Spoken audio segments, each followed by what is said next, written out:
જય સચ્ચિદાનંદ જય સચ્ચિદાનંદ.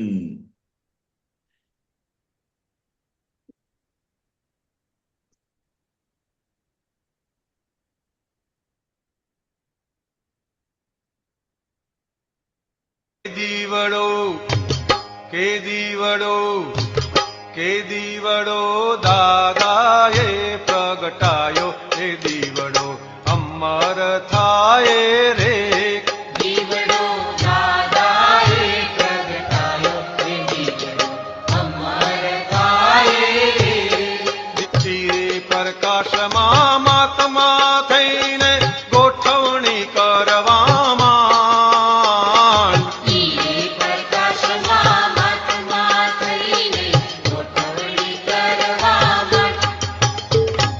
પાડોશીની જેમ ઘરમાં રહીને કચરો કાઢ નિષ્કામ. પાડોશીની જેમ ઘરમાં રહીને કચરો કાઢ નિષ્કામ. કે જીવડો કે જીવડો કે જીવડો દ્રષ્ટાને દર્શાયો એ જીવતો મરતો થાય રે.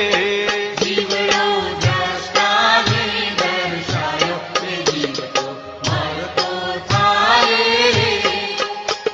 ઇન્દ્રિય સુખની ફોરીન બજારે નવી ખરીદી બંધ. ઇન્દ્રિય સુખની ફોરીન બજારે નવી ખરીદી બંધ. કષાય લૂંટ્યા ભારત મોજારે નિકાલે ઉકલે તન. કશાય લૂંટ્યા ભારત મોજારે નિકાલે ઉકલે તન. કે ચોપડો કે ચોપડો કે ચોપડો શુદ્ધાત્મે જ ભરાતો ઈ પંડે જણતલ થાય રે. ચોપડો શુદ્ધાત્મે જ ભરાતો ઈ પંડે જાણતર થાય રે. ઉદ્ગલ અવસ્થા પરિવર્તનશીલ આત્મા કાયમી સ્થિર. ઉત્તર અવસ્થા પરિવર્તનશીલ આત્મા કાયમી સ્થિર. પુણ્ય ને પાપ બે ઉદય દંડે બુજીને સિજતા વીર. પુણ્યને પાપ બે ઉદય દંડે બુજીને સિજતા વીર. કે વીરડો કે વીરડો કે વીરડો રણ રસ્તામાં પાયો એ ઘૂંટડો સિજતો જાય રે. દીવડો રણ રસ્તામાં પાયો એ ઘૂંટડો સિજતો જાય રે. ચતુર્ગતિમાં પેટરની વચ્ચે ચેતન જુદું જ છે. ચતુર્ગતિમાં મેટરની વચ્ચે ચેતન જુદું છે.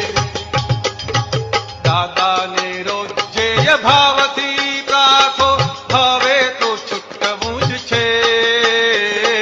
દાદાને રોજે ભાવથી પ્રાર્થો હવે તો છૂટવું જ છે. કે ભવડો કે ભવડો કે ભવડો જ્ઞાનીએ છોડાવ્યો ભમરડો નિર્બ્રહ્મ થાય રે. કે ભવડો જ્ઞાનીએ છોડાવ્યો ભમરડો નિર્ભમ થાય રે. કે દીવડાને બુઝાવી દેવા આંધિયું આવી કાંઈ. એ દીવડાને બુઝાવી દેવા આંધિયું આવી કાંઈ. ચોકડા કુબેર ચૂકાવે દેવા જીવતા જ સમાધિમાં. લોકડા કુબેર ચૂકાવે દેવા જીવતા જ સમાધિમાં. કે દીવડો કે દીવડો કે દીવડો ઝગમગતો છે જી હોવે હિયારમો આશ્ચર્ય દેખાય રે.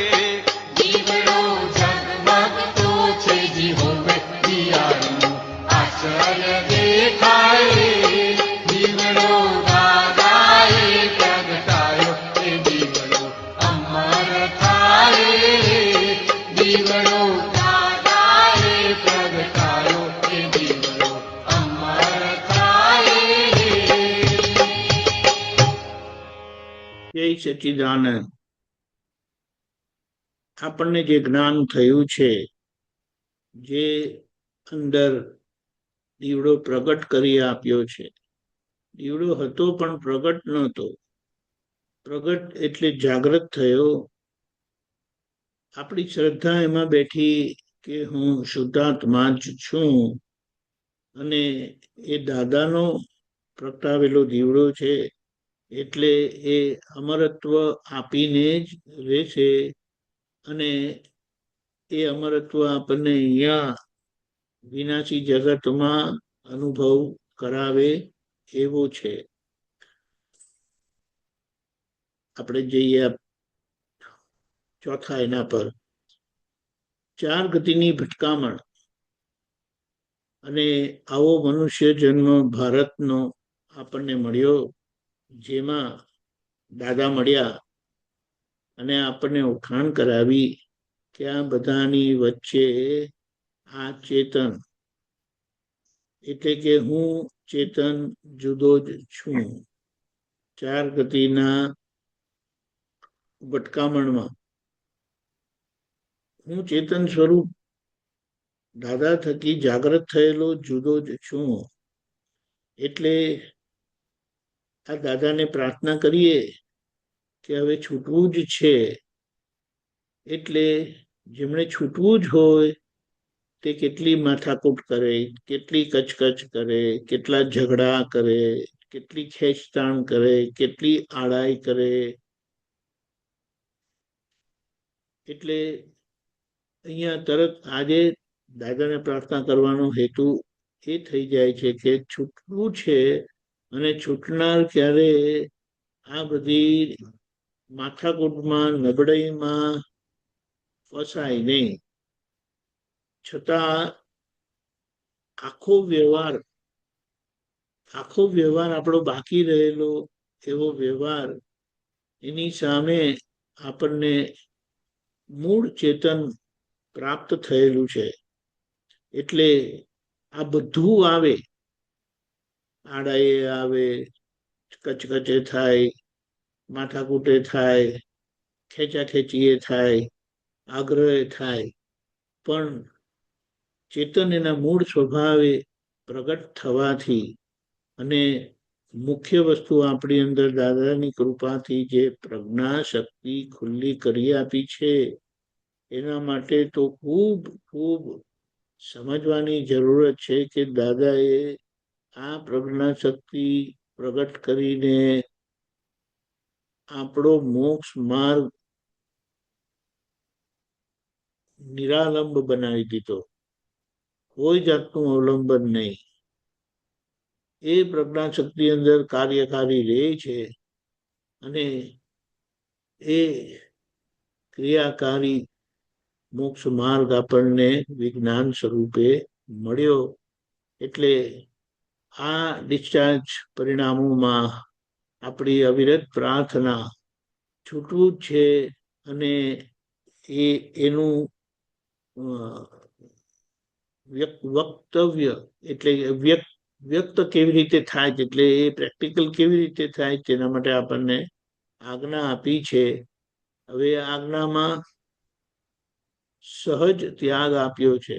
ચોથી આજ્ઞા છે તે આપણને ત્યાગ કર્યા વગર ત્યાગ કરાવે છે, છોડવા વગર છોડાવે છે. જ્યારે 12 ક્રમ માર્ગમાં ગમતી વસ્તુ છોડવાની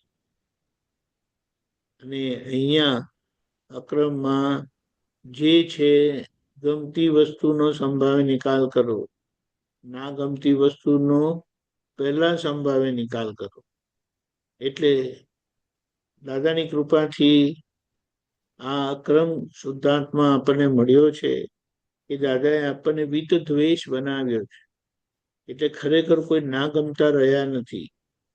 કોઈના માટે અણગમો ઉભો થાય પણ અણગમો વધારે ટકતો નથી, કારણ કે શુદ્ધાત્મા દ્રષ્ટિ ચેતનતા એવી પ્રગટ કરી આપી છે કે એ ચેતનતાથી આપણે સામામાં શુદ્ધાત્મા જોઈને પેકિંગ જે અવળું છે એને બહુ સારી રીતે બાજુ પર મૂકી શકીએ છીએ. એટલે આખરે આપણને કે સમજાવ્યું, શીખવાડ્યું, after all he is a good person. આખરે એ વ્યક્તિ સારા છે, કારણ કે વ્યવહાર બધો આખરે ભૂસાઈ જ જવાનો છે અને ચેતન રહેવાનું છે. અને કોઈ પણ આપણને આવી રીતે ભેગા થાય છે તો એની સામે આપણને દાદા આખું વ્યવહાર વિજ્ઞાન આપ્યું છે કે કઈ રીતે વ્યવહાર, એટલે આ મન વચન કાયાનો લાગેલો વ્યવહાર, તેની સામે સામાનો વ્યવહાર આપણને સતત છોડાવે છે, છોડાવવા માટે ભેગો થાય છે. આખી દ્રષ્ટિ આપણી ફેરવી આપી. એટલે આપણી દ્રષ્ટિ આખી આપણને ફેરવી આપી છે. એટલે દાદાએ આપણને આ 4 ગતિની ભટકામણ માંથી છોડાવ્યો છે. એટલે આ ભમરડો જે આગળની દોરી વીટેલો આપણને ભમાવે એવો છે, પણ દાદાના જ્ઞાનથી આપણે એને બધી જ ભ્રમણામાંથી છૂટતા જઈએ છીએ, અસરોમાંથી છૂટતા જઈએ છીએ. અને આજ્ઞાના પ્રયોગથી જે જ્ઞાન પ્રયોગ થાય છે પોતાની પ્રકૃતિ પર, એને બધા જ વીટાયેલા આટામાંથી છોડતું જાય છે. જય હો દાદા ભગવાન. જય સચ્ચિદાનંદ.